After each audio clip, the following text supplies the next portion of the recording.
Hi, ഞാൻ Sherin Davis. സ്വന്തമായിട്ട് ഒരു ബിസിനസ് എന്നത് മിക്കവാറും എല്ലാവരുടെയും ആഗ്രഹമാണ്. സ്വന്തമായിട്ട് തുടങ്ങണോ അതോ അത് വാങ്ങിക്കണോ? സ്വന്തമായിട്ട് ബിസിനസ് തുടങ്ങുന്ന തലവേദനകളൊന്നുമില്ലാതെ നല്ല നല്ല കമ്പനികൾ വാങ്ങിക്കാൻ പറ്റിയാൽ ഏറ്റവും നല്ലത് അതല്ലേ? So welcome to our channel the money കോൺട്രറിയൻസ്.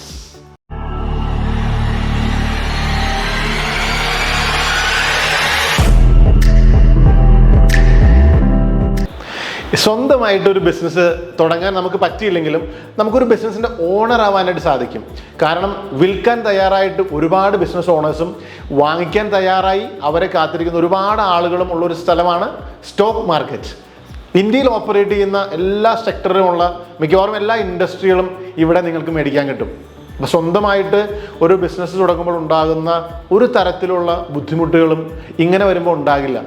കാരണം നമ്മൾ വാങ്ങിക്കുന്നത് ഏറ്റവും നന്നായിട്ട് ബിസിനസ് ചെയ്യാൻ അറിയാവുന്ന ഒരു ടീമിൻ്റെ ഒരു കമ്പനി ആയിരിക്കും. അവർ അത് ഏറ്റവും പ്രൊഫഷണലായിട്ട് ആ ബിസിനസ് മാനേജ് ചെയ്യുന്ന ആളുകളായിരിക്കും. പിന്നെ നിങ്ങൾക്ക് കൂടുതൽ ക്യാപിറ്റൽ വേണമെന്നും അതിൻ്റെ ആവശ്യമില്ല. കാരണം നമ്മുടെ കയ്യിലുള്ള പണം അതനുസരിച്ച് വേണമെങ്കിൽ നമുക്ക് ഇൻവെസ്റ്റ്മെൻറ്റ് തീരുമാനിക്കാം. അതുപോലെ തന്നെ നമ്മുടെ ഒരു ആക്റ്റീവ് ഇൻവോൾവ്മെൻറ്റും അവിടെ ആവശ്യം ഉണ്ടാവില്ല. ഇപ്പോൾ അതായത് ഇപ്പോൾ ഒരു ലൈസൻസ് എടുക്കാനായിട്ട്, അല്ലെങ്കിൽ അതിൻ്റെ മാനേജ്മെൻറ്റിൽ, അല്ലെങ്കിൽ റിക്രൂട്ട്മെൻറ്റ് ചെയ്യാനായിട്ട്, പ്രൊക്യൂർമെൻറ്റ് എക്സെട്ര, അപ്പോൾ ഇങ്ങനെയുള്ള കാര്യങ്ങളൊന്നും നമ്മൾ തന്നെ കൈകാര്യം ചെയ്യേണ്ടതില്ല. ഇപ്പോൾ ഇനി നിങ്ങൾ വാങ്ങിക്കുന്ന ബിസിനസ് അത് മോശമാവുകയാണെങ്കിൽ, അല്ലെങ്കിൽ നിങ്ങൾക്ക് വേറൊരു ബിസിനസ് വാങ്ങിക്കണം, അങ്ങനെയാണെങ്കിൽ നമ്മുടെ ബിസിനസ് ഈസി ആയിട്ട് നമുക്ക് ലിക്വിഡേറ്റ് ചെയ്യാനും പറ്റും. പിന്നെ ഏറ്റവും പ്രധാനപ്പെട്ട കാര്യം എന്ന് പറയുന്നത് നമ്മുടെ ഇൻവെസ്റ്റ്മെൻറ്റ് അനുസരിച്ച് നമുക്ക് ഏത് ബിസിനസ് വേണമെങ്കിലും മേടിക്കാം എന്നുള്ളതാണ്. ഇപ്പോൾ ഓരോ സെക്ടർ അനുസരിച്ച് നിങ്ങൾക്ക് ഈസി ആയിട്ട് ബിസിനസ് മൈഗ്രേറ്റ് ചെയ്യുകയും ചെയ്യാം.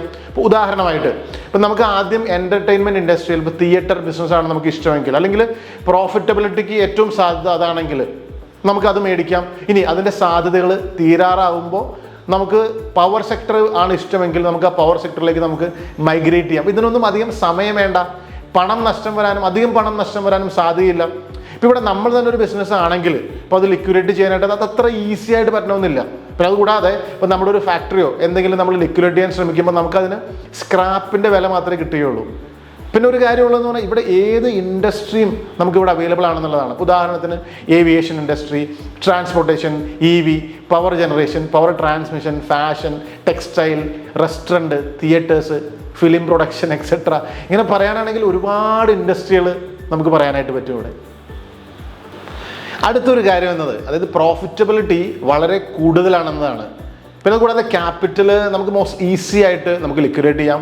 അപ്പോൾ അതുകൂടാതെ ഈ ബിസിനസ്സിൻ്റെ സക്സസ് ആയിട്ട് പ്രോഫിറ്റ് എടുക്കാനായിട്ട് അല്ലെങ്കിൽ എക്സിറ്റ് ചെയ്യാനായിട്ട് നമുക്ക് അധികം സമയം നമ്മൾ ബിസിനസ് മേടിക്കുമ്പോൾ കാത്തിരിക്കേണ്ടി വരില്ല. ഇപ്പോൾ നമ്മൾ തുടങ്ങുന്നൊരു ബിസിനസ് ആണെങ്കിൽ ചിലപ്പോൾ നമുക്ക് എക്സിറ്റ് ചെയ്യാനായിട്ട് ചിലപ്പോൾ നമുക്ക് വർഷങ്ങൾ തന്നെ കാത്തിരിക്കേണ്ടി വരും, അല്ലെങ്കിൽ ബിസിനസ്സിന് പ്രോഫിറ്റ് കിട്ടാനായിട്ട് നമുക്ക് വർഷങ്ങൾ തന്നെ കാത്തിരിക്കേണ്ടി വരും. ഇത് ഏറ്റവും നല്ലൊരു അവസരമാണ്. സ്വന്തമായിട്ട് ബിസിനസ് എന്ന ആഗ്രഹമുള്ളവരാണെങ്കിൽ നിങ്ങൾ ഈ പറഞ്ഞ കാര്യങ്ങൾ കൂടി ചിന്തിക്കുക. നിങ്ങൾക്കറിയാവുന്ന അല്ലെങ്കിൽ മനസ്സിലാകുന്ന ഇഷ്ടപ്പെട്ട ബിസിനസ് തുടങ്ങാൻ എടുക്കേണ്ട എഫേർട്ട് ഇവിടെ ഉണ്ടോ എന്നുള്ളത്. Be a smart winner, because we are here to create investment winners. Thank U.